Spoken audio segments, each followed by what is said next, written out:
E aí, pessoal, tudo bem com vocês? Professor Eurico aqui.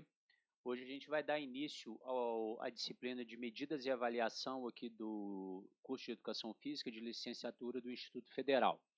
Eu peço que vocês assistam essa primeira parte aí da unidade um e após assistir essa primeira parte, né, leiam os artigos, né, os textos que eu vou deixar disponíveis para vocês lá no Siga A.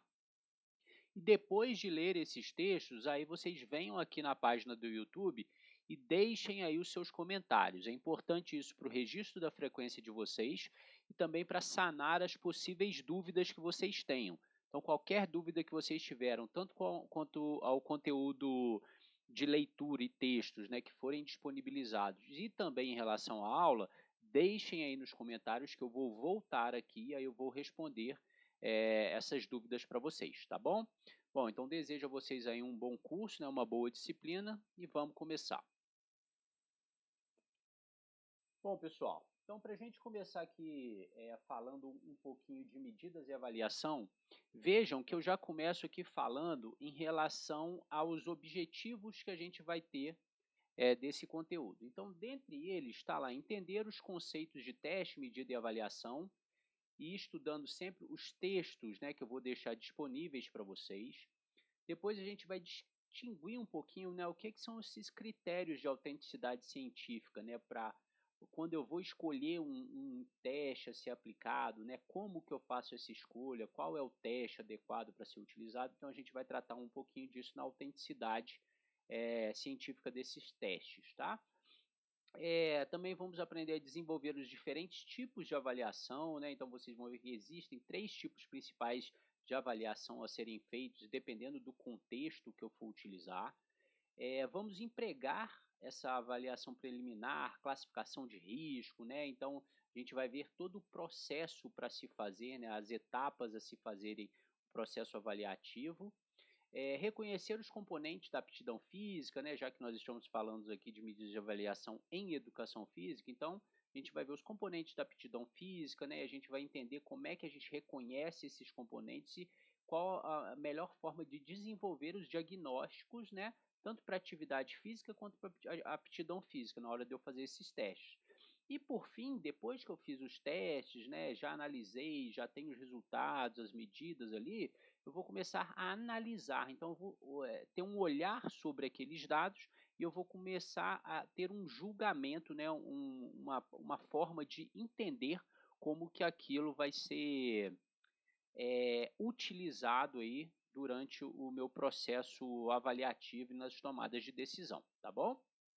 Bom, então, na unidade um aqui, a gente vai basicamente ver alguma introdução, né, desse processo de medida e avaliação e alguns conceitos que são bastante importantes. Mas toda vez que a gente vai começar a fazer qualquer processo, a gente pensa assim, testar, né? Por que que eu devo testar? Quais são as justificativas que me levam a fazer um teste, né? A diagnosticar alguma coisa, ou identificar alguma coisa. E aí, pessoal, eu já lembro a vocês que inicialmente eu vou falar isso num contexto bastante geral, mas depois eu vou direcionar muito isso para a educação física escolar, que é o campo de atuação de vocês aí na licenciatura em educação física. Então a gente vai direcionar esses testes e esses procedimentos para a educação física escolar, tá? Mas, bom, por que que eu devo testar? Primeiro, pode ser porque é importante eu saber antes de começar um programa qualquer, de treinamento, de melhora de desempenho ou até mesmo de identificação de processos, que eu saiba inicialmente, antes de começar o programa, qual é o status inicial dessa pessoa. Já que estamos falando de educação física, qual é o condicionamento físico inicial? Pode ser em diversas vertentes aí das valências físicas, pode ser a força, pode ser o equilíbrio, pode ser a flexibilidade, enfim. Mas eu preciso saber como ele é antes, para depois que eu fizer a minha rotina, a minha intervenção, o meu acompanhamento, e medir depois de tanto tempo, eu ter um parâmetro para comparar. Então, o que que ele melhorou, o que que ele piorou, o que que ele não melhorou, né, o que que avançou, o que que não avançou, isso tudo vai sendo um processo construído para que eu possa tomar novas tomadas de decisão aí, o que a gente chama de avaliações formativas, que a gente vai ver mais para frente. Mas então, inicialmente, eu preciso saber qual é o estado desse meu aluno, porque é a partir daí que eu vou ver o que está funcionando ou não no meu programa à medida que eu for fazendo os retestes, né? Então a gente chama essa parte inicial aí, né, esse teste inicial, como uma medida de baseline, né, uma medida inicial, a medida comparativa. É a partir dali que você vai ver se surtiu ou não efeito aquele tipo de intervenção, de treinamento, de procedimento que você vai fazer com seus alunos, tá bom? Outra é detectar, por exemplo, deficiências, não só deficiências, né, pode ser também os pontos fortes, né, mas os pontos fracos, né? O que que esse aluno não está legal? O que que eu preciso melhorar nele? O que que ele, de repente, assim, o tipo de intervenção que você está fazendo, né? Ou o tipo de objeto que te interessa aqui. Essa característica dele está adequada para a idade? Ele está seguindo o padrão normal para aquela idade? Então você começa a identificar os pontos a serem melhorados, o que você precisa melhorar naquele seu aluno, tá? Impedir agressões ou riscos, né, à saúde física daquele seu aluno, né? Então, a partir de testes também, a gente consegue identificar, poxa, ó, ele tem um tipo de deficiência nisso daqui, ele tem um tipo de problema de lesão, né, algum tipo de dificuldade nisso daqui que eu tenho que evitar determinado tipo de exercício, ou determinado tipo de movimento ou de postura que pode levar a uma agressão, uma lesão, um risco, né, à saúde física desse meu aluno. Então, com testes, eu também consigo identificar essas questões. Acompanhar progressos, né? Isso daí é um dos principais fatores que a gente visualiza, né? Quando a gente faz essas medidas de testes e pós-testes, né, ou medidas de comparação. Então a gente sabe lá aquele primeiro item, né, o status inicial, e aí depois eu vou fazer testes, né, de tempos em tempos para eu ver o que está melhorando ou não. E a partir daí eu consigo, poxa, aquele melhorou bem. Então, teoricamente, aquilo que eu estou fazendo, né, está funcionando. Pô, aqui não está dando resultado. Então aí surge uma avaliação daquilo, né, para você olhar novamente sobre aquilo que você está fazendo, né? Qual o seu programa de treinamento, qual a sua intervenção, para ver o que que você vai ter que mudar ali para que você consiga progressos em relação a como o seu aluno era anteriormente. Então, acompanhar esses progressos também é fundamental. Selecionar os mais aptos. Isso daqui na licenciatura, gente, não vai ser o foco, tá?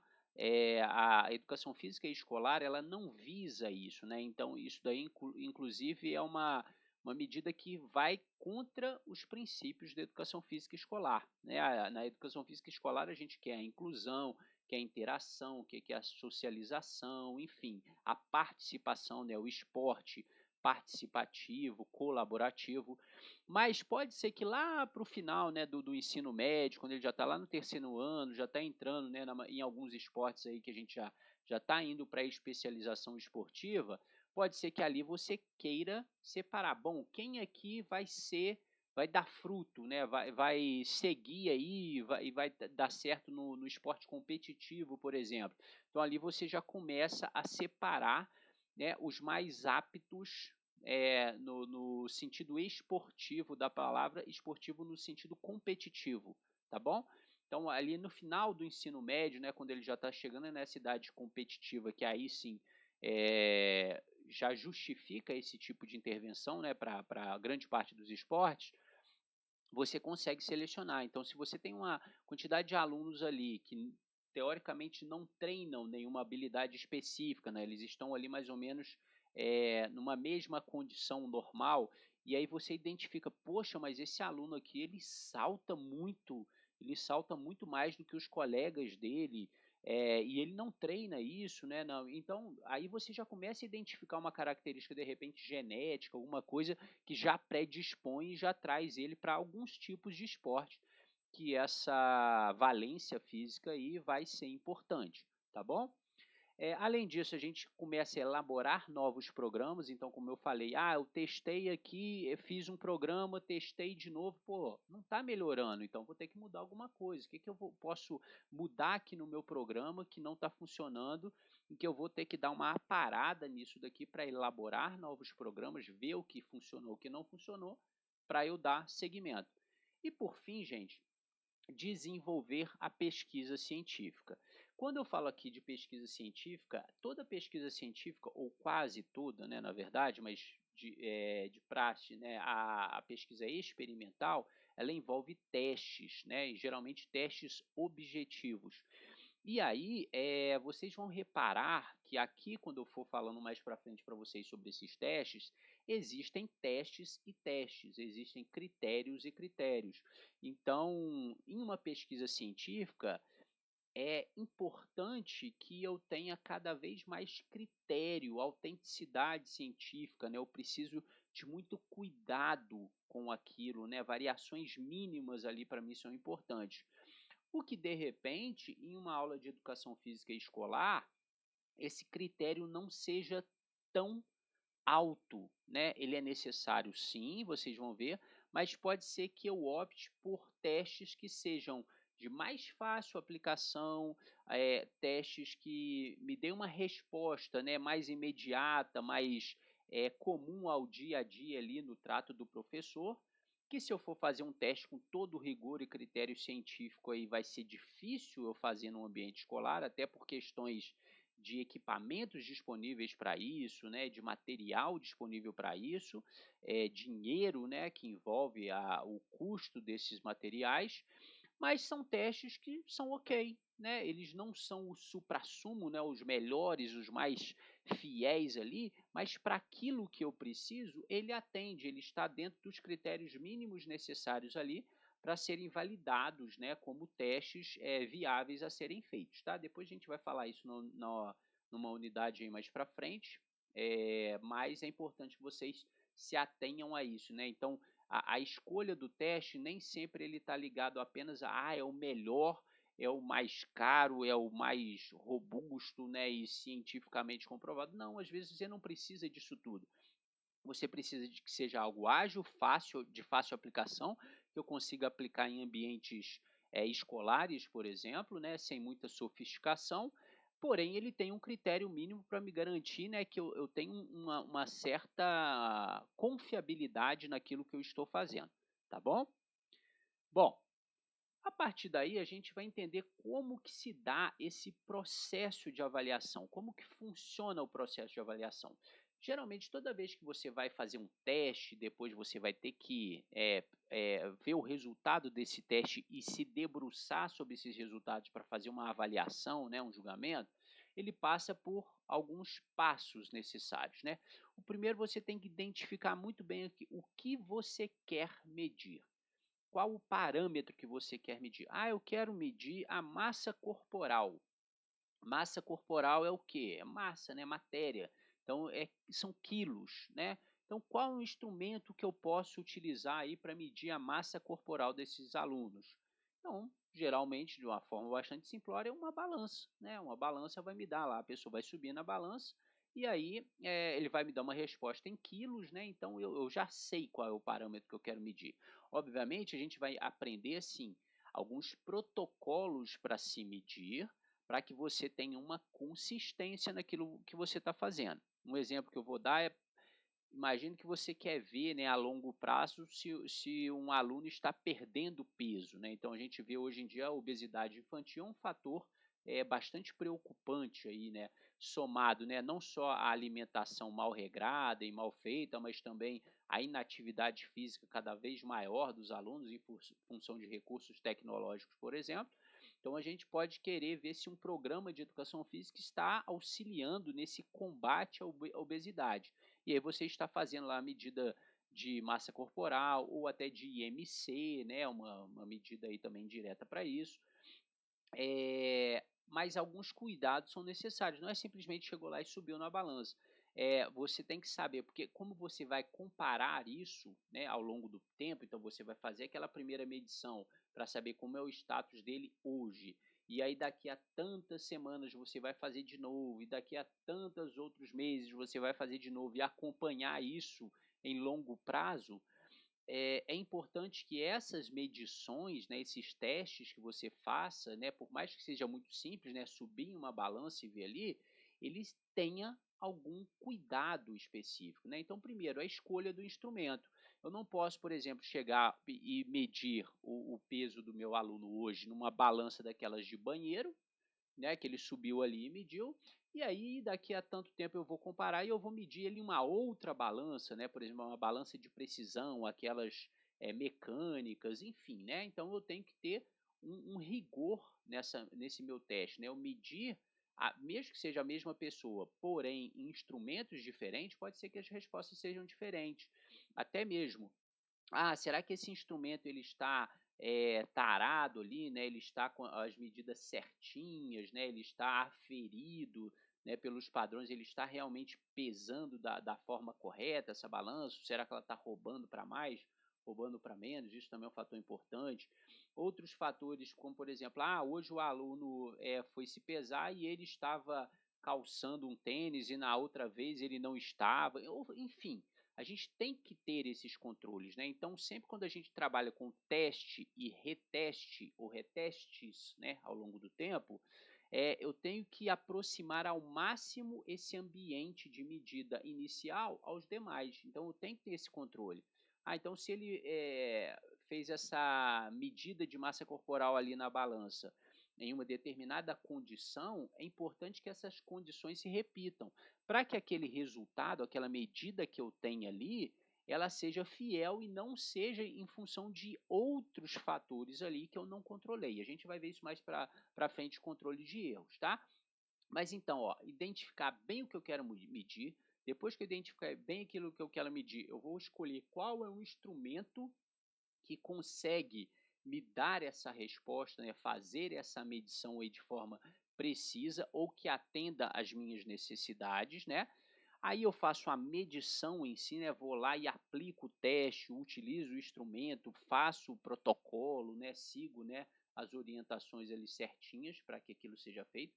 Depois que eu fiz aquela medição, né, ele vai me dar uma medida, né, um dado, né, ele vai me dar uma resposta àquele teste, e essa resposta geralmente pode ser numérica, no caso ali de quilos, né?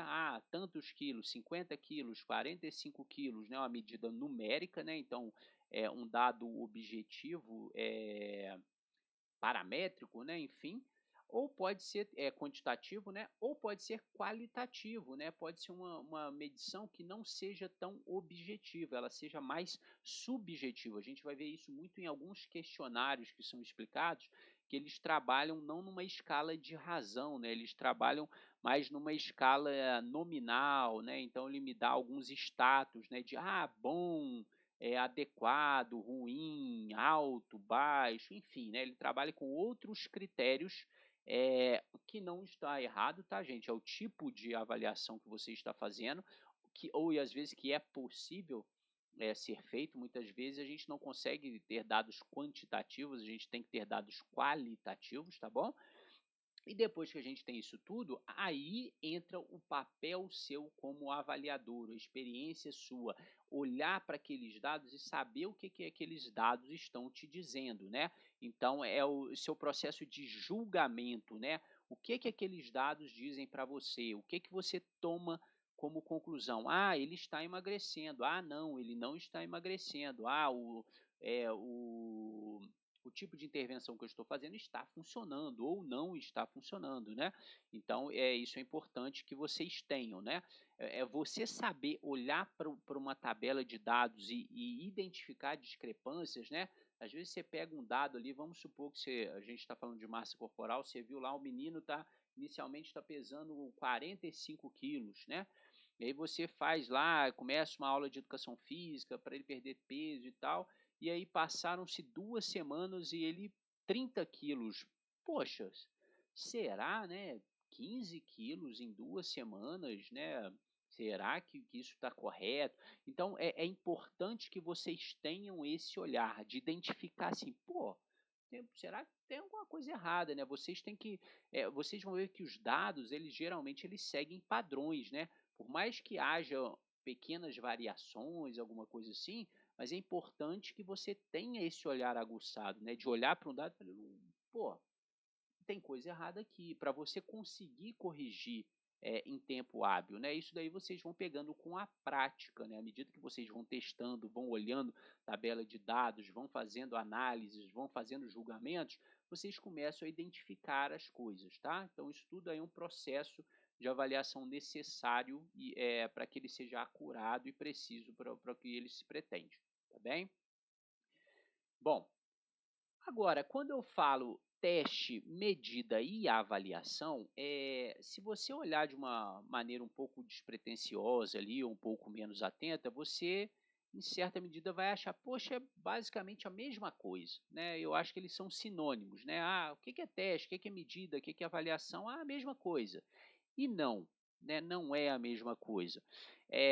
Em via de regra, quando eu falo de teste, a gente tem que entender o teste como uma pergunta. Quando você vai testar, você tem uma dúvida e o teste é aquela pergunta, é como que você vai responder aquela dúvida. Esse teste pode ser traduzido em forma de um instrumento, por exemplo, vou pesar ali na balança, então a balança seria um teste, ou o protocolo que eu vou utilizar para fazer, né? Por exemplo, quem faz medidas de percentual de gordura, né, de dobras cutâneas, por exemplo, com plicometria, existem diversos protocolos. Existe protocolo de Pollock, de 3 dobras, de 7 dobras, protocolo de Ostrom, enfim, né? Você tem que saber qual é o protocolo ideal para aquele tipo de população que você está medindo, então isso também é um teste, né? Ou a forma como você vai fazer o procedimento, as técnicas que você vai utilizar, isso separadamente ou tudo junto, tá? Isso tudo são testes. Então, teste é uma pergunta, é a forma como você vai medir alguma coisa ali que você tem interesse, né, para saber a resposta. Então, o teste é a maneira como você vai chegar a essa resposta. Já a medida é a resposta em si. A medida é a resposta ao teste. Então, quando a pessoa sobe lá, eu vou subir na balança para saber o meu peso, né? O subir na balança, seja lá o protocolo, vou subir na balança, essa balança é uma balança mecânica, de precisão de tantos milímetros, a pessoa vai subir sem roupa, só utilizando um short, por exemplo, ou se a menina, né, um short, uma blusa, descalço, né, todo um protocolo, a técnica, como vai fazer isso tudo é o teste. Agora, o que que é a medida? É o que a balança está te informando. Tantos quilos, né? Aquele dado que ela está te respondendo. Então, ela te tá dando uma resposta ao seu teste, tá? Então, esses dados, essa resposta muitas vezes numérica, mas também pode ser qualitativa, né? Por questões de julgamento, de valor, né? De característica, isso é a medida. Então, o teste é a pergunta, a medida é a resposta. E aí, onde que entra a avaliação? A avaliação é você olhando para aqueles dados, para aquela resposta daqueles testes e interpretando, julgando, dando julgamento de valor, classificando, comparando com parâmetros, né? Por exemplo, quando a gente faz esses testes de sangue, né? Vamos ver lá como é que está o meu colesterol, meu HDL, meu LDL. Você tem alguns, a glicose, por exemplo, glicose de jejum. Você tem alguns parâmetros. O que, que são parâmetros? São aqueles valores ditos normais para determinada idade, para determinado grupo, para determinado sexo, seja lá o que for, né? Então a gente tem aqueles valores de norma, que são os parâmetros, e aí você vai ver se você está dentro ou você está fora daqueles parâmetros, e aí entra a sua avaliação. Está dentro, poxa, está tudo ok, né? Tá tudo legal. Ou não, ó, sua pressão aqui ela está muito alta, então a gente começa a avaliar aquilo e ver o que que a gente vai. Por isso que a avaliação é importante, que você olha para aqueles dados e aí você faz julgamento para tomar ações. Então você classifica, compara, julga, né? e a partir daí você tem ações, né? Essa ação pode ser, vamos aumentar a sua quantidade de exercício aeróbico, vamos cortar o sal da sua comida, vamos, enfim, né? Dependendo aí da área que você está transitando, né? O que você está medindo, você vai, a partir dessa avaliação, ter esse julgamento e direcionar aquilo que você quer fazer. Tá legal, pessoal? Bom, então vamos ver se vocês estão entendendo bem, né?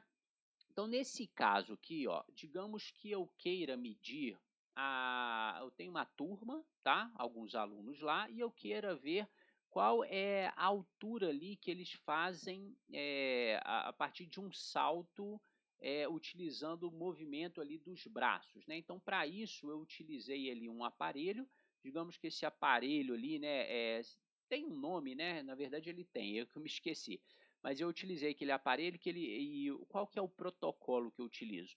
O aluno primeiro fica em pé, né, sobre os dois pés ali, e levanta um dos braços esticado o mais alto possível. E eu faço essa medição ali. Quantos metros ali tem, né, nesse sentido?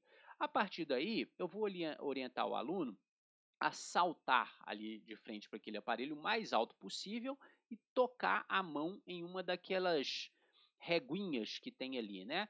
E aí quando você bate na reguinha, ela se mexe, tá? Ela roda assim, ela sai da posição que ela está. E a partir dali, eu meço e vejo, né, qual é a distância da última reguinha que ele mexeu ali até o chão, e aí eu desconto o valor dele em pé, né, com a mão para cima, da ponta dos dedos até o chão, e depois esse valor até a reguinha. E aí a diferença desse valor mais alto para o valor dele em pé vai ser a altura que ele saltou em centímetros, né, por exemplo. Então eu quero ver qual é a altura que esse aluno salta em centímetros, o salto vertical, por exemplo, com auxílio de impulso ali do braço, né, de um dos braços. E para que eu quero fazer isso? O que eu quero ver é, primeiro, na minha sala ali, qual é o aluno que salta mais alto e qual o que salta mais baixo, e eu vou fazer depois um programa de treinamento ali que enfatize, né, essa valência ali de salto, e vou fazer esses testes de novo e depois eu quero ver qual foi o aluno que mais melhorou, né? Então vamos supor, aquele aluno que saltava 20 centímetros e agora ele está saltando 30, ou seja, ele melhorou 10 centímetros, né? E aquele que saltava 25 agora salta 31. Então, apesar dele estar saltando mais do que aquele que salta 30, mas ele melhorou menos, né? Porque ele aumentou só 6 centímetros, outro aumentou 10. Então, esses podem ser alguns critérios aí que eu quero fazer de julgamento ali. Então, com base nesses dados, nessas informações que eu falei para vocês ali, ó, o que eu quero investigar ali, salto vertical, né, com impulso dos braços ali, utilizando aquele equipamento, eh, esse salto vai ser medido ali em centímetros e ele vai servir para me dar uma classificação, primeiro, de aluno que mais salta e menos salta, e também qual é o aluno que mais melhorou o salto dele ao longo do tempo. Com base nisso, eu pergunto para vocês aí, qual é o teste, qual é a medida e qual é a avaliação a ser feita. Vou dar aí para vocês alguns segundos para vocês pensarem. Pensem um pouquinho sobre essas perguntas, isso que eu estou perguntando aqui para vocês, e eu quero que vocês coloquem aí nos comentários da aula, tá? Ali no final, antes de eu mostrar as respostas, se você pensou corretamente. Se você acertou, coloca lá, professor, acertei, ou não. Professor, eu errei, eu falei que era isso. E veja se você consegue identificar onde foi o seu erro, tá bom? Então pensem aí um minutinho para vocês pensarem na resposta. Qual é o teste? Qual é a medida? E qual é a avaliação dentro desse caso, desse cenário aqui que eu contei para vocês?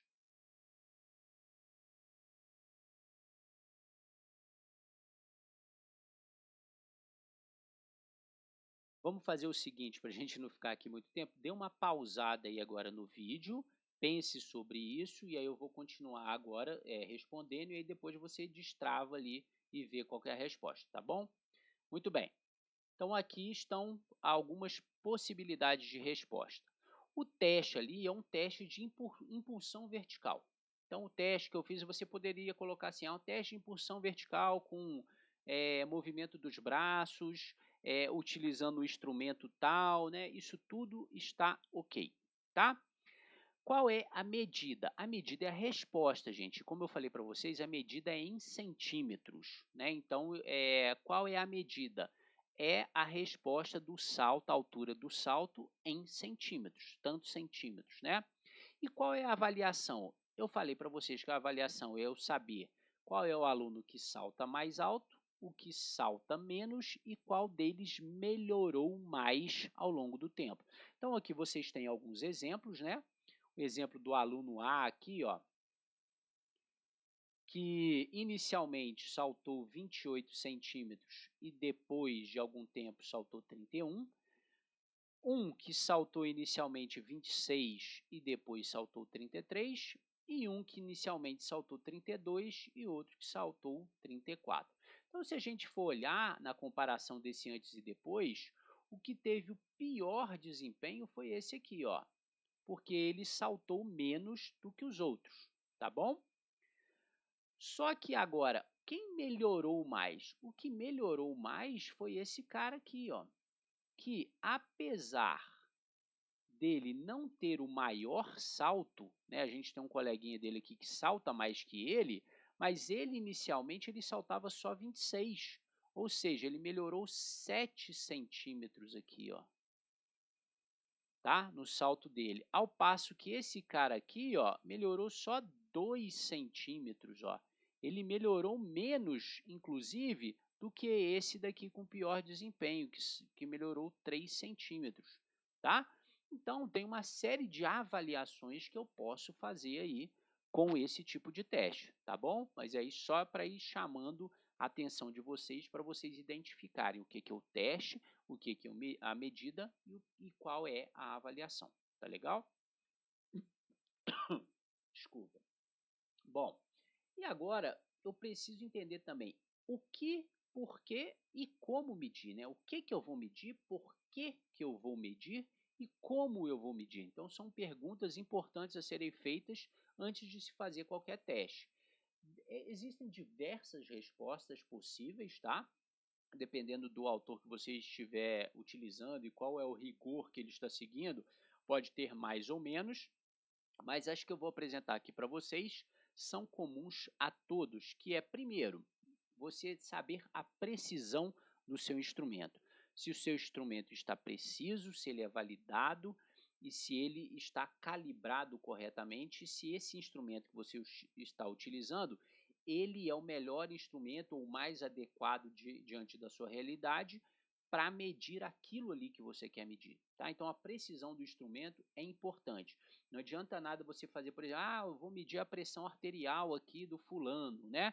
Então, por mais que você saiba o protocolo, saiba fazer a auscultação, tudo direitinho, se o aparelho não tiver calibrado, você está medindo coisa errada. Mediu coisa errada, ele te dá uma resposta errada. Se a resposta está errada, a sua avaliação vai ser errada. Se a sua avaliação vai ser errada, o seu direcionamento para aquilo vai ser errado. Tá vendo como é que é um ciclo vicioso, né? Ou seja, um ciclo que vai levando a erros sequenciais daquilo que está se fazendo. Outra é a competência do medidor.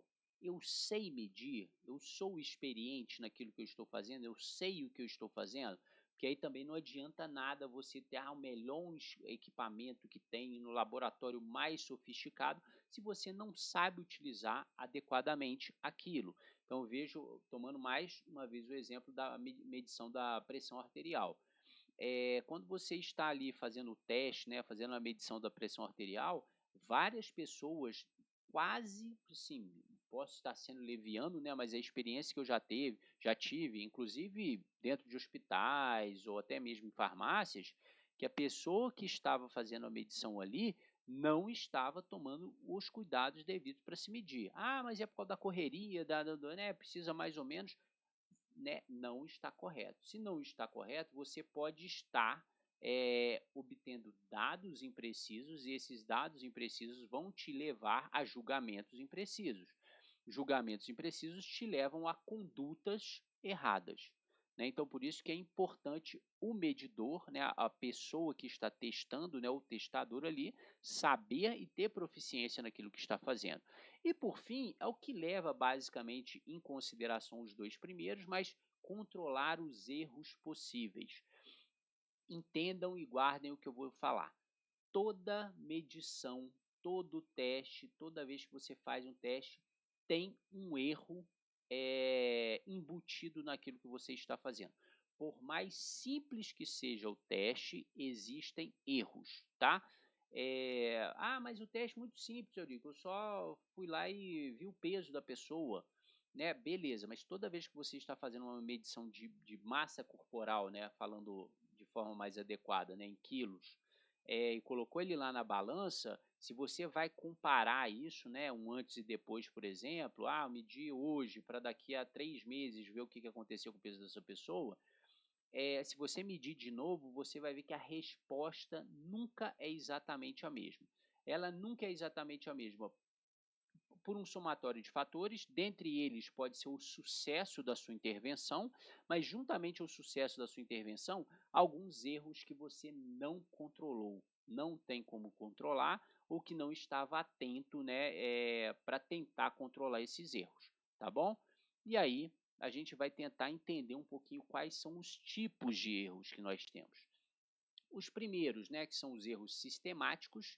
Sistemático, gente, é porque ele tem uma tendência, tá? Então, o erro sistemático, geralmente, ele rouba para uma determinada direção, ele segue para uma determinada direção. Eu poderia estar falando, por exemplo, de um efeito aprendizado. Então, toda vez que eu estiver falando para você teste e reteste, entendam que é fazer um teste antes, utilizar um tempo, sejam meses, semanas, sei lá, para a sua intervenção, o seu protocolo, o seu treinamento, né, seja lá o que for, e um reteste para você comparar esse após o seu treinamento, o seu protocolo, com o início antes de fazer esse treinamento. Então você tem teste e reteste, tá? Então um deles pode ser o efeito aprendizado.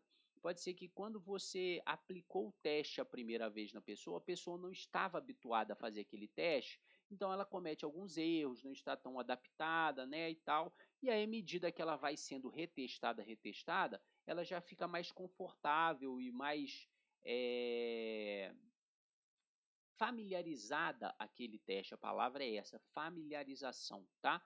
E aí a resposta no teste começa a ser melhor, mas não necessariamente porque o seu programa está funcionando, mas é porque a pessoa está sendo mais familiarizada ao teste, ela aprendeu a fazer o teste de forma mais correta.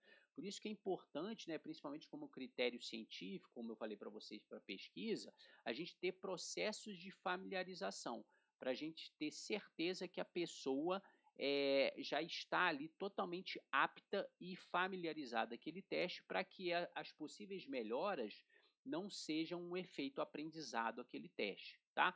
Um efeito treinamento também, né? Pode ser que você está fazendo tantas vezes aquele teste que aquela pessoa começou a ficar treinada, né? Dependendo da valência física que você mediu. E aí não necessariamente o seu programa está funcionando, né? A sua intervenção, mas também o efeito desse treinamento em função desses testes. Pode ser uma recuperação insuficiente. Vamos supor, vamos fazer um teste de força hoje para ver qual que é a sua força máxima em determinado exercício. E aí a pessoa faz diversos testes, né? E aí daqui a 2 dias você, vamos fazer um outro teste. De repente esse outro teste não foi, esse tempo, né, de 2 dias não foi o suficiente para ela recuperar, né, da fadiga, né, que foi imposta pelos testes anteriores. E aí ela tem um desempenho pior.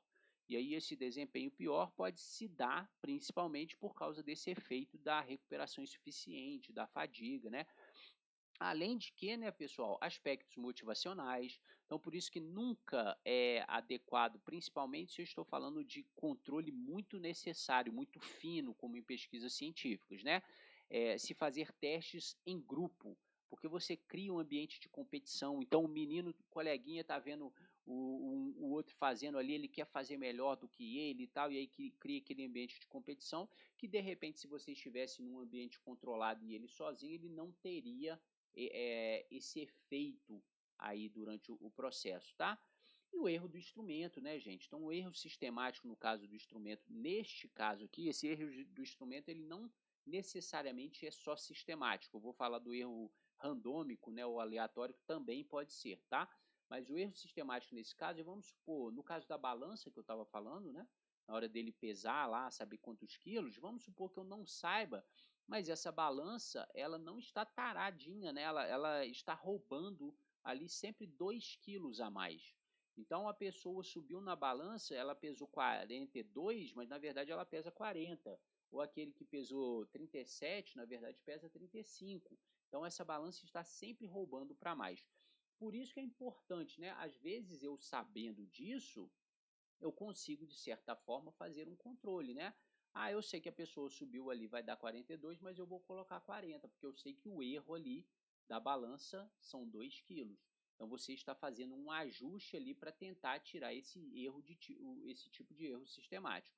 Então, quando eu falo de erro sistemático, eu tenho que imaginar um alvo onde ele não está acertando no centro do alvo, né? Ou seja, ele não está válido, né? Ele não está correto, né? Tem um erro, porém esse erro é sempre em uma mesma direção, é muito próximo a sempre a uma direção qualquer, assim como eu falei, sempre 2 quilos a mais, sempre 2 quilos para cima, por exemplo, né? Agora a gente tem o erro aleatório também, né? O erro aleatório, muitas vezes, ele é um pouquinho mais difícil de ser controlado, né? Você pode ter uma variação biológica ou mecânica ali do aparelho. Então, a variação biológica, né? Ah, você vai fazer o teste com a pessoa e a pessoa ou não dormiu muito bem, ou não se alimentou muito bem, ou naquele dia ela não está muito motivada, ou ela está começando a ficar meio gripada, enfim. É importante, você pode tentar fazer esse tipo de controle, né? Antes de fazer esses testes, você perguntar para a pessoa, né? Se ela está se sentindo bem, se ela dormiu bem, se ela comeu bem, enfim, né? Tem uma série dependendo do tipo de teste que você vai fazer. Mas mesmo assim, ele é um pouquinho mais difícil de você controlar. Avaliação mecânica do instrumento, por exemplo, nesse erro do instrumento. Pode ser que eu comprei um equipamento e esse equipamento está com um certo defeito que eu não sei, que eu não identifiquei, ou ele não está calibradinho como ele deveria vir de fábrica, né? Enfim, pode ser inconsistência no protocolo.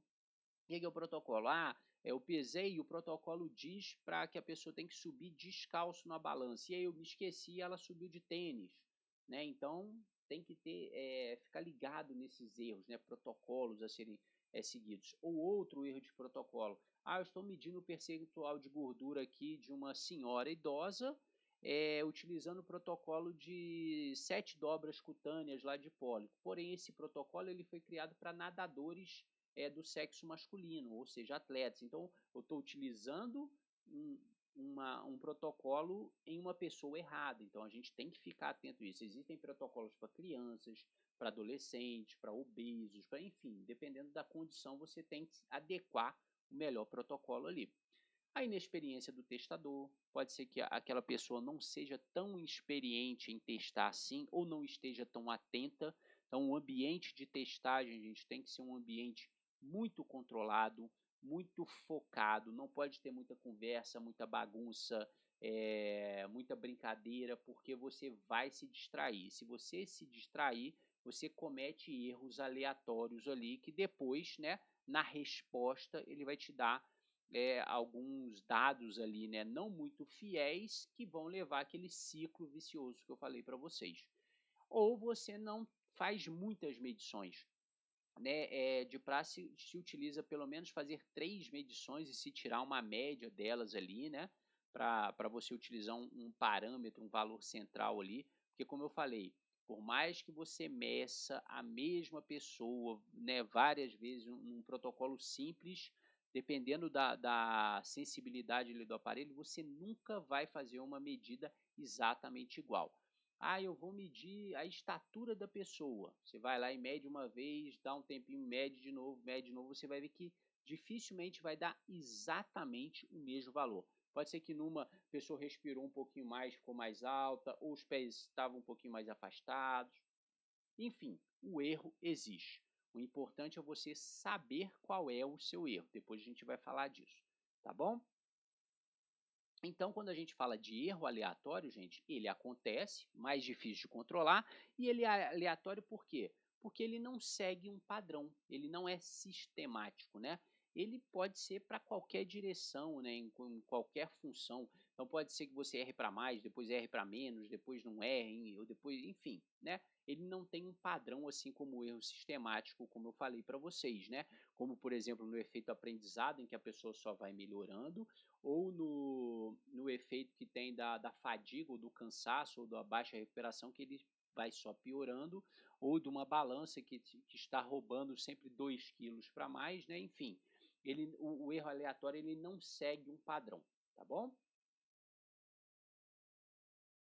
E por fim, gente, na primeira parte dessa aula, a gente vai falar dos tipos de avaliação. Então, quando eu falo em tipo de avaliação, isso daqui acontece para outros tipos de avaliação, não só avaliações físicas, né, como nós estamos falando aqui da educação física, mas nos processos avaliativos. Vocês aí, por exemplo, na graduação, nas avaliações que vocês fazem, né, vocês têm esses 3 tipos de avaliação, que são avaliação diagnóstica, formativa e somativa. Cada uma delas tem o seu momento de ser aplicado e a sua intenção, né, o seu objetivo.